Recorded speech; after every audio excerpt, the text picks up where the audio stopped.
नमस्कार दर्शकों, KNN news channel में आपका स्वागत है। पूर्व मुख्यमंत्री कैलाश जोशी के पुत्र दीपक जोशी ने बीजेपी से विद्रोह करने के बाद रविवार को कांग्रेस कार्यालय रीवा में प्रेस वार्ता कर अपना दर्द बयां किया और कहा कि भारतीय जनता पार्टी जब अपनों की सगी नहीं है तो जनता की कहां से होगी।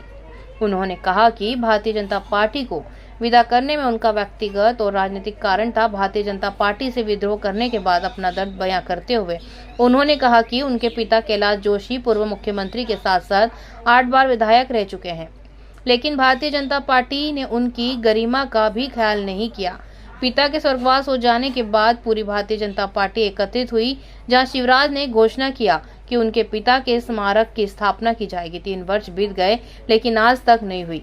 दीपक जोशी ने कहा कि जीजा से 2500 रुपए वसूल किए जा रहे हैं। जीजी को 1000 रुपए दिया जा रहा है, वो 1000 देकर 2500 भाजपा की सरकार वसूल रही है। दीपक जोशी ने कहा कि इतने वर्षों तक सत्ता में रहने के बाद भी उनके पास 3 कमरे का घर है, कोई गाड़ी नहीं है, लेकिन शिवराज सिंह चौहान की असलियत भली भांति सब जानते हैं। जिनके पास कर खरीदने का पैसा ना हो वह चुनाव आयोग को 9 करोड़ 5 लाख की संपत्ति की घोषणा करते हैं। कारण और दूसरा राजनीतिक कारण है।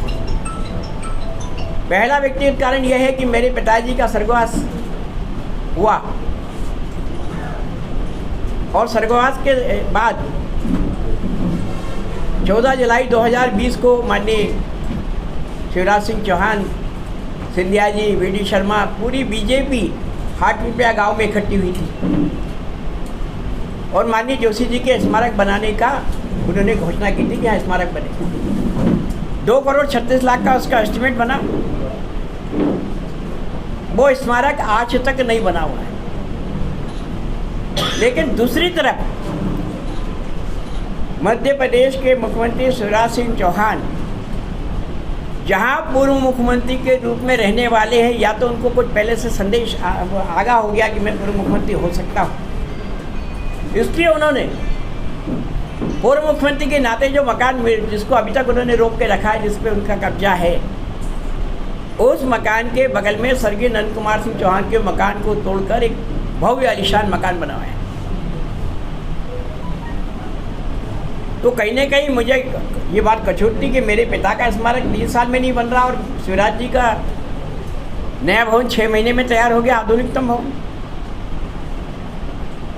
दूसरा, मैं जिस परिवार से आता हूँ उस परिवार को सुचिता की राजनीति का प्रतीक माना गया और मेरे पिताजी को तो शायद दुनिया में एक बिरला उपाधि मिली कि राजनीति के संत। प्रदेश में क्या हो रहा, मैं भी पार्टी का सदस्य था, पार्टी का कार्यकर्ता था, इस नाते प्रदेश की बातों को मैं नहीं कर सकता, लेकिन अपने क्षेत्र की बातें तो मैं करूँगा।